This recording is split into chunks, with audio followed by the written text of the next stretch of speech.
My sister tried to destroy me with lies and almost got my kids taken. But I uncovered her darkest secrets and took everything she held dear. I'm a 34-year-old single dad to two amazing kids, my son, who is 8, and my daughter, who is 5. Life hasn't always been easy, but I've worked hard to build a stable, happy home for us. Danielle, 37, is married to Jacob, and they have 2 children, a 10-year-old boy and a 7-year-old girl. On paper, Danielle's life is picture perfect. A 6-figure corporate job, a big house in the suburbs, and a stay-at-home husband who seems to have everything under control. But trust me, it's not as perfect as it looks. Danielle and I have never been close. Growing up, she was the golden child, the one who followed all the rules, got straight A's, and made our parents proud. Meanwhile, I was the rebellious one, the kid who questioned authority, made mistakes, and, according to my parents, gave them gray hairs. Danielle loved to rub her success in my face. Even back then, she was the kind of sister who'd get an A on a test and make sure to leave it where I'd see it, just to remind me how easy it was to be perfect. Our relationship didn't improve much as adults. Danielle's always had this superiority complex. She likes to pretend she's offering helpful advice, but it's always been thinly veiled criticism of my choices. When I decided to become a freelance graphic designer, she told me it was a hobby job and asked if I'd thought about what kind of example I was setting for my kids. When my son took up dance instead of soccer, Danielle acted like I'd doomed him to a life of bullying. And don't even get me started on the time she asked if I was saving for therapy because my daughter's favorite color is black, not pink. That's just Danielle. The most recent family gathering is where things really started to spiral. It was a backyard barbecue at our parents' house, a rare occasion where everyone showed up. My kids were running around with their cousins, laughing and having a great time.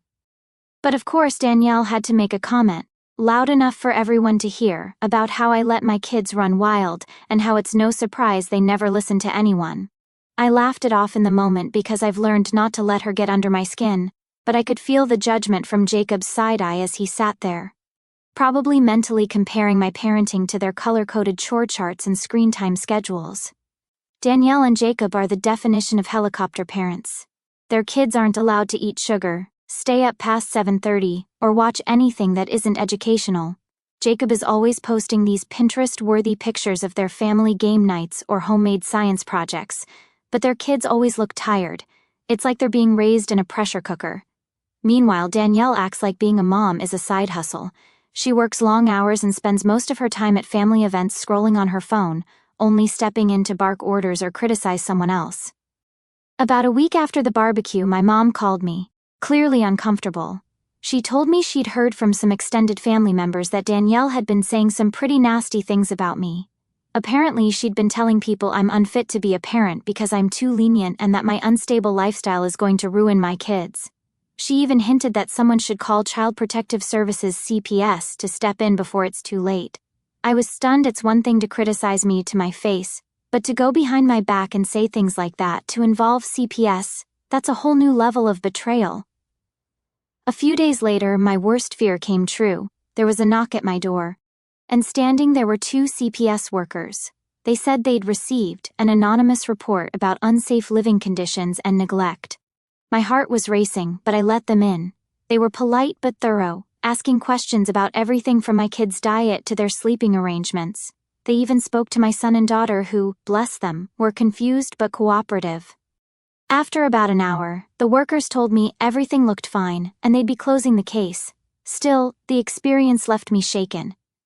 At the next family event, I decided to confront Danielle. I didn't accuse her outright, but I asked if she knew anything about the CPS report. She smirked and said something about how people just want what's best for the kids and sometimes it takes an outsider to see the bigger picture.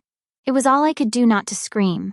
My parents were furious when they found out, but they refused to cut ties with Danielle, saying it was important to keep the family together. Jacob, of course, stood by his wife, claiming she only ever acted out of love because I'm too selfish to put my kids first. That's when I knew I couldn't trust them. I started keeping a journal of everything. Every passive-aggressive comment, every questionable thing I noticed about their parenting at family gatherings. I started paying closer attention to their kids, who seemed more withdrawn every time I saw them.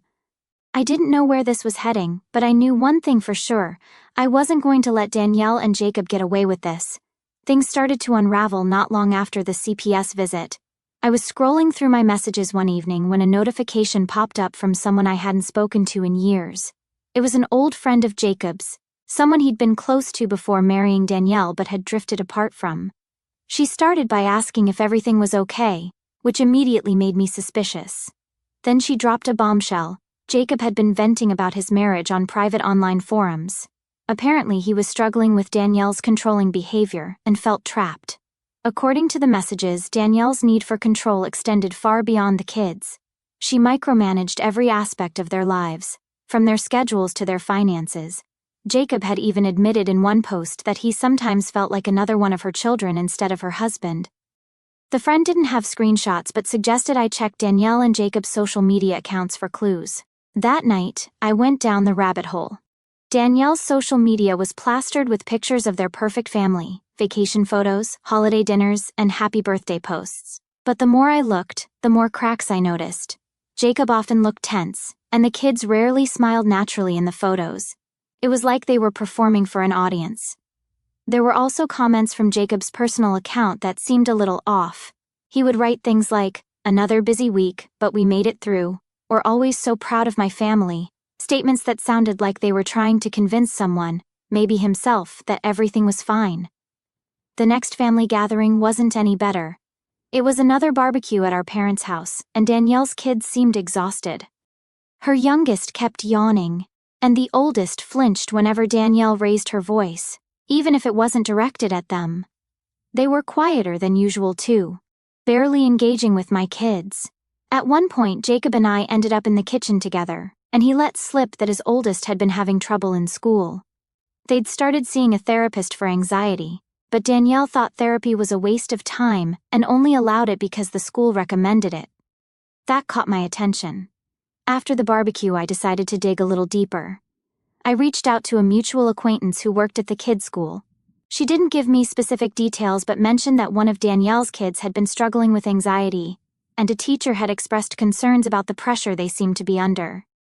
The teacher also mentioned the child often seemed tired and on edge, which lined up with what I'd been noticing at family events. Around this time, I reconnected with Jacob's old friend, who shared more troubling stories. She told me that Danielle was known to yell at her kids when things didn't go perfectly. Jacob had once confided in her that Danielle's temper scared him, but he didn't feel like he could leave because he wasn't working and had no financial independence. The friend seemed genuinely worried, and so was I. Danielle must have sensed that I was paying more attention because she started ramping up her attacks. At the next family dinner, I had a single glass of wine with my meal, a rare treat since I don't drink much. Danielle, ever the opportunist, loudly commented on how I always have a drink in hand and made a joke about me being the family's resident lush. It was ridiculous, but the way she framed it made it sound like I was an alcoholic. I knew it wasn't just a jab, it was another attempt to undermine me in front of the family. After that, I started researching custody laws and what constitutes neglect or emotional abuse. It wasn't about revenge anymore. I was genuinely worried about my nieces and nephews. I began keeping meticulous records of everything. Every snide comment Danielle made, every detail I noticed about her kids' behavior, and even Jacob's subtle admissions. I saved screenshots of social media posts and started writing down things I overheard at family events. I debated anonymously reporting Danielle to CPS, but decided to wait until I had enough evidence. I didn't want to risk having my report dismissed or worse, tipping her off before I could make a real case. The final straw came at another family gathering. Danielle was in full performance mode, talking loudly about how her parenting style was the reason her kids were so well behaved. Then, out of nowhere, she announced that my kids were probably going to end up in juvie if I didn't parent better. The room went silent. I looked over at my parents, who were clearly uncomfortable but said nothing. Later, one of my cousins pulled me aside and admitted she believed Danielle was emotionally abusive to her kids, but was afraid to speak up because of how intimidating she could be. Not long after that, Jacob sent me a cryptic text. He apologized for Danielle's behavior, calling it unnecessary, but when I tried to respond, he quickly backtracked, saying he shouldn't have said anything and asking me to ignore the message. It was clear he was scared. At this point, I started noticing Danielle's hypocrisy more and more. Despite her hands-on mom image, she frequently worked late and left Jacob to handle everything at home. The cracks in her perfect facade were becoming impossible to ignore. I decided it was time to act. Not to get back at Danielle, but to protect her kids. The more I learned, the clearer it became that they were the ones who needed help. After the last family gathering, I decided it was time to stop playing defense and start taking action. I contacted a family lawyer to discuss everything: Danielle's behavior, her CPS stunt, and my concerns for her kids. The lawyer listened carefully and offered clear advice: document everything and focus on facts, not emotions. She also reassured me that as long as I kept my own parenting spotless, there was no way Danielle's retaliation could jeopardize my custody of my kids. Following her advice, I began reaching out to family members and friends who had witnessed Danielle's outbursts. Some were hesitant to get involved, but others, like my cousin who had already confided in me, agreed to provide written statements. Each account painted a clear picture. Danielle was controlling, quick to anger, and dismissive of her children's emotions. I also reconnected with Jacob's old friend, who came through with screenshots of Jacob's private posts from years ago. These posts described Danielle's yelling, her refusal to compromise on parenting decisions, and his increasing feelings of isolation. The pieces were starting to come together. Then, I had an opportunity to see things firsthand. I casually offered to help Jacob with school pickup one afternoon. He reluctantly agreed, probably overwhelmed and needing the extra hands. As we waited for the kids, I overheard a conversation between his oldest child and another student. The girl mentioned skipping lunch because mom said I was getting chubby. My stomach turned. Later, I gently asked Jacob about it, and he admitted that Danielle had been obsessing over the kids' eating habits, even going as far as to remove snacks from the house entirely. That was the tipping point. I filed an anonymous report with CPS, detailing everything I documented. I kept the focus on the kids, their anxiety, their apparent exhaustion, and the unhealthy pressure Danielle seemed to put on them. A few weeks later, CPS conducted a surprise visit to Danielle's home. While they didn't find evidence of physical abuse, they noted a high level of tension in the household and scheduled a follow-up. When news of the CPS visit got back to her, Danielle was furious. She confronted me at a family dinner, loudly accusing me of being behind the report. I denied it, keeping my expression neutral, and she stormed off. The rest of the family was left in an awkward silence, but I noticed a few of them exchanging knowing glances. It was clear that more people were starting to see through Danielle's act. The confrontation seemed to push Jacob to his breaking point. A few days later, he showed up at my house, visibly shaken. For the first time, he openly admitted how bad things were at home. Danielle's yelling wasn't just reserved for the kids, it extended to him too. She criticized everything he did, from how he managed the house to how he handled the kids' schedules. He confessed that he'd been thinking about leaving her but didn't know where to start. I gave him a list of resources: men's shelters, financial planning services, and legal aid. I also encouraged him to keep his own documentation: texts, emails, anything that could help if he decided to file for divorce. Meanwhile, Danielle doubled down on her behavior. She pulled her oldest child out of therapy, calling it a waste of time and insisting that their problems could be solved with discipline. This only made things worse. Jacob's old friend, who had stayed in touch with me, shared more screenshots of Jacob venting about Danielle's decisions. The messages were damning, with Jacob explicitly mentioning how Danielle's actions were hurting their kids and how powerless he felt to stop it. I also reached out to the kids' teachers, framing it as a concerned relative wanting to ensure the kids were okay without prying too much. I encouraged them to document any concerns they noticed. One teacher later mentioned offhand that they'd already been keeping notes after the oldest child broke down in class during a group project. Danielle's public persona started to crack. At the next family event, she lost her temper in front of everyone, yelling at her youngest child for spilling a drink. The room went silent as the child shrank back, clearly scared. My parents looked horrified, but no one said anything except for Jacob, who quietly led the kids out of the room. A few family members privately approached me, acknowledging that they were starting to see what I'd been talking about. The turning point came when I got a hold of a voicemail Jacob had accidentally forwarded to me while we were discussing resources. In it, Danielle berated him for not controlling the kids better, calling him useless and blaming him for their struggles in school. The tone was harsh, the language degrading. It was exactly the kind of evidence I needed to show the extent of her behavior. With the voicemail in hand, I went back to my lawyer. She helped me craft a plan to ensure Jacob and the kids could get the help they needed while protecting myself and my own children from Danielle's retaliation. It wasn't about revenge anymore. It was about accountability and safety. And for the first time, it felt like Danielle's house of cards was about to come crashing down. Not long after I received that voicemail of Danielle berating Jacob, things began to escalate quickly. A few weeks later, CPS showed up at Danielle's house again. This time, it wasn't because of my report. One of the teachers at her kids' school had anonymously reached out after noticing that Danielle's oldest had been crying in class and expressed fear of going home. CPS conducted another home visit, which only seemed to amplify the tension in their household. Though no physical abuse was found, the investigator made note of the emotional strain on the children and flagged the case for continued monitoring. Danielle's reaction to the second visit was explosive. She started pointing fingers at everyone in the family, accusing various people of working with CPS to sabotage her. She went so far as to accuse our parents, who had remained cautiously neutral until this point. Her paranoia only served to alienate her further from the extended family. Cousins who once defended her began to quietly distance themselves, unwilling to be dragged into her drama. Amid this chaos, Jacob opened up to me again one evening. He showed up unannounced, looking exhausted and stressed. For the first time, he fully admitted that Danielle's abuse wasn't limited to the kids, it extended to him as well. She would belittle him, blame him for anything that went wrong, and control every aspect of their lives, including their finances.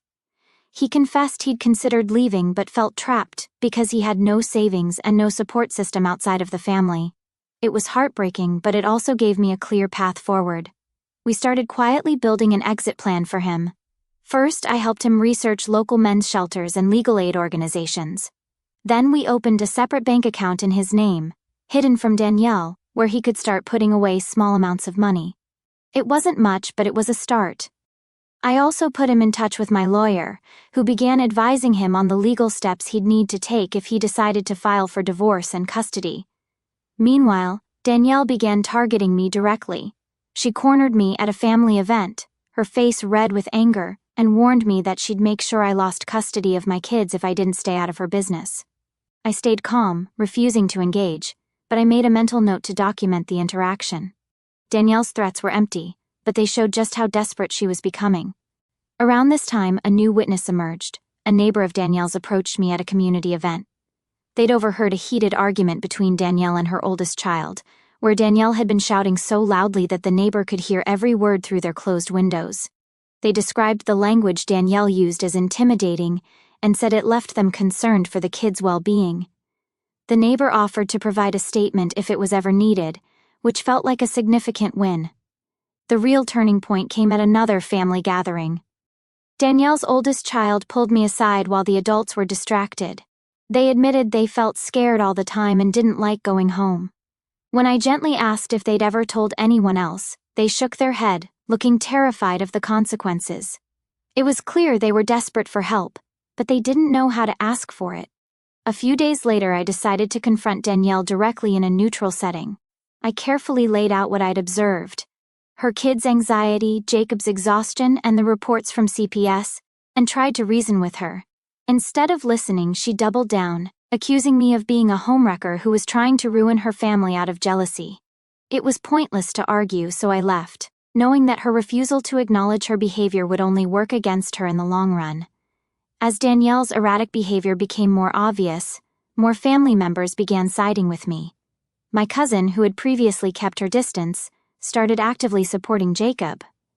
Even our parents, who had tried to stay neutral for so long, began stepping in to support the kids, offering to babysit more frequently and subtly helping Jacob with small errands.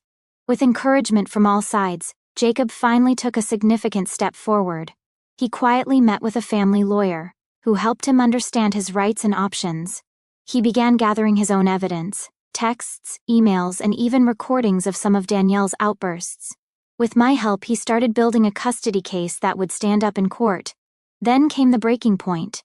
At a family dinner, Danielle had a complete meltdown, It started over something small. Her youngest child accidentally spilled their drink, but it escalated into a full-blown shouting match. She yelled at Jacob in front of everyone, calling him useless, and berated her kids until they were in tears. The room was dead silent, everyone too stunned to speak. Jacob stood up, took the kids, and left without a word. After that, there was no going back. Jacob finalized his plans to leave and began preparing the legal paperwork to file for divorce and full custody. Meanwhile, I compiled all the evidence he collected, along with my own notes, to create a comprehensive case against Danielle. Danielle's kids started refusing to participate in family outings, citing anxiety. CPS began visiting more frequently, keeping a closer eye on the household. The family began rallying around Jacob, and Danielle found herself increasingly isolated. Jacob thanked me for my support and promised to see the process through. As we both prepared for what was to come, it was clear that Danielle's carefully constructed facade was crumbling. The worst was still ahead for her, but for Jacob and the kids, the future was finally starting to look brighter. The turning point came when Jacob officially filed for divorce and requested full custody of the kids. The legal paperwork outlined everything: emotional abuse, controlling behavior, and a toxic home environment. It was the culmination of months of planning, evidence gathering, and quiet determination. Danielle was blindsided. True to form, her first response wasn't self-reflection, it was retaliation. Danielle immediately tried to block Jacob's access to their joint bank account. He discovered this when his card was declined while trying to buy groceries for the kids. Fortunately, we'd anticipated this move. Jacob had already set up his own account with the help of my lawyer, and I stepped in to cover his immediate expenses until he could get everything sorted. It was a small victory, but it gave Jacob the confidence to keep pushing forward. Danielle didn't stop there. She launched a full-blown smear campaign against both Jacob and me, calling family members and mutual friends to set the record straight. She told anyone who would listen that Jacob's divorce filing was a lie orchestrated by me, claiming I'd manipulated him into leaving her out of revenge. She painted herself as a victim, insisting she was just a strict but loving mother and that Jacob was too emotional to handle parenting. It was exhausting, but most of the family had already seen her true colors. The people who mattered weren't buying her story when the legal proceedings began. Jacob's lawyer came out swinging. The evidence was overwhelming. There were testimonies from teachers who had noticed the kids' anxiety, screenshots of Jacob's private complaints about Danielle's controlling behavior, and documentation from CPS about the emotional strain in the household. Danielle tried to fight back by filing her own custody request, accusing Jacob of being an unfit father. She even tried to drag me into it, claiming I was orchestrating everything out of jealousy. It was laughable, but it showed just how desperate she was. The most powerful moment came when the kids were interviewed by their court-appointed guardian. Both of them said they felt safer with Jacob and didn't want to live with Danielle full-time. Their oldest even brought up Danielle's habit of yelling and how it made them feel scared. Hearing their voices added weight to Jacob's case and made it clear that this wasn't just a messy divorce. It was about protecting the kids from further harm. When I was called to testify, I kept my focus on the facts. I described Danielle's history of undermining Jacob's parenting, her volatile temper, and the effect it had on her children. I presented screenshots, documented incidents, and even the voicemail she'd accidentally left berating Jacob. Danielle's lawyer tried to discredit me, implying that I was biased because of my strained relationship with Danielle. But the evidence spoke for itself. There was no spinning the mountain of proof against her. Danielle's attempts to bring in character witnesses backfired spectacularly.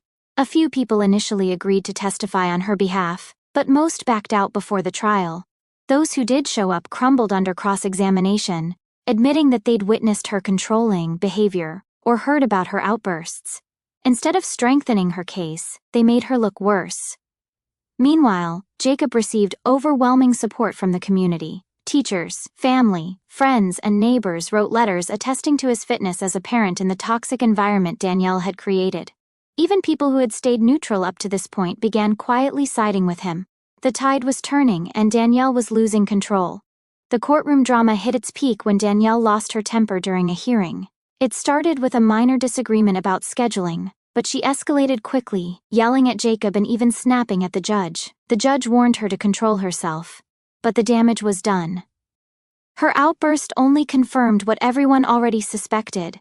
Danielle's temper was a major issue, and her home wasn't a safe environment for the kids. The fallout from her courtroom behavior rippled through the family. Those who had been on the fence cut ties with her, siding with Jacob and offering their support.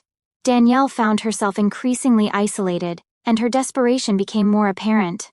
As the date for the final custody ruling approached, Jacob's lawyer expressed confidence that the judge would rule in his favor. In a last-ditch effort to regain control, Danielle tried to discredit me. She dug up old personal information, stuff from years ago that had no bearing on the case, and tried to leak it to the family. It was a pathetic move, and it backfired spectacularly. Instead of making me look bad, it made Danielle look petty and desperate. The family's opinion of her sank even lower, and I didn't even have to defend myself. Her actions spoke louder than any words I could have said. Now we're in the waiting game. The custody ruling is just around the corner, and there's nothing more we can do. The evidence has been presented, the witnesses have spoken, and the kids' voices have been heard. All we can do is wait and hope that justice prevails. No matter what happens, I know one thing for sure. Danielle's reign of control is coming to an end. The future for Jacob, for the kids, and for everyone she's hurt, is finally starting to look brighter.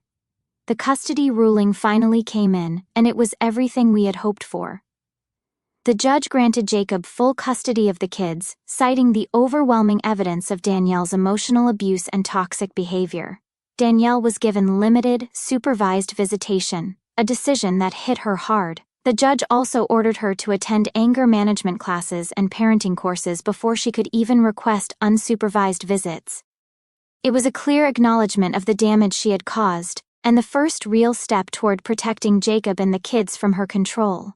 The aftermath of the ruling was not kind to Danielle. Her reputation, already shaky after her courtroom meltdown, took a nosedive. The family and community that had once respected her now saw her for who she really was. Even her staunchest allies started to pull away.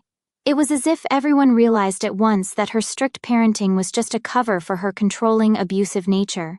Without her facade of perfection, Danielle was left isolated and humiliated. Meanwhile, Jacob and the kids began their new life. He moved into a smaller but cozy home in a nearby neighborhood where the kids could stay in the same schools. The change was immediate. The kids seemed lighter, freer. Therapy became a regular part of their lives, and their oldest, who had struggled with anxiety and fear, started to open up more in school and at home. Teachers began reporting significant improvements in behavior and participation. The youngest, too, blossomed in the calmer, supportive environment that Jacob created. The ripple effect of the custody battle reached the rest of the family, too. Relatives who had stayed on the fence throughout the drama began reaching out to me, apologizing for not believing me sooner. They admitted they had brushed off my warnings about Danielle for years, but now, after seeing everything unfold, they couldn't ignore the truth. It felt vindicating, but it was also bittersweet. Their apologies came too late to undo the harm Danielle had caused, but at least they were finally taking accountability. Danielle, of course, couldn't let things go. She attempted to rebuild her image on social media, posting staged pictures of herself during supervised visits with the kids and captions about how much she loved being a mom. But the response wasn't what she hoped for. Her posts were met with skepticism and, in some cases, outright ridicule. It was clear that her attempts to save face weren't fooling anyone. The community saw through her efforts, and her once perfect image was permanently tarnished. As for Jacob, he started thriving in ways no one could have predicted. With the weight of Danielle's control lifted, he began exploring his independence. He took a part-time job at a local boutique, something Danielle would have never allowed him to do before, and started thinking about going back to school to finish his degree. His confidence grew day by day, and he became a role model for his kids in a way he hadn't been able to before. The resolution of the custody battle also had a positive impact on my own family. With the drama behind us, my kids no longer had to witness the tension that had hung over every family gathering for years. They started thriving in their own activities, and our home became a much happier, calmer place. It was a reminder of how much stress Danielle's behavior had brought into all our lives.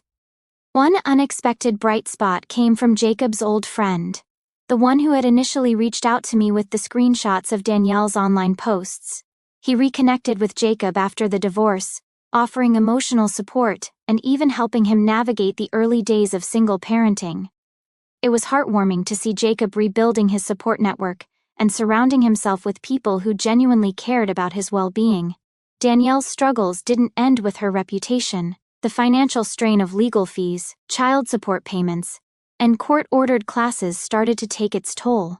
She had to downsize her own lifestyle significantly, selling off the flashy car she used to flaunt at family gatherings, and cutting back on the luxury she'd once bragged about.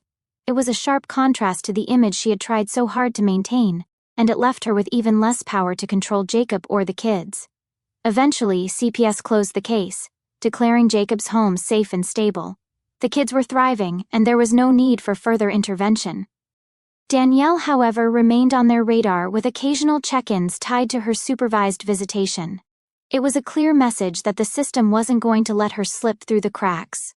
Toward the end of it all, Danielle tried to make amends with me. She approached me at a family event, offering what felt like a half-hearted apology for everything she'd done. I listened, but when she finished, I told her plainly that her actions were unforgivable. She had put Jacob, the kids, and me through hell, and no amount of apologies could erase that. I made it clear that while I hoped she could grow and do better, I wasn't interested in rebuilding any kind of relationship with her. As I reflect on everything, it's hard to believe how far we've come. What started as a simple family rivalry spiraled into something so much bigger. But in the end, justice was served.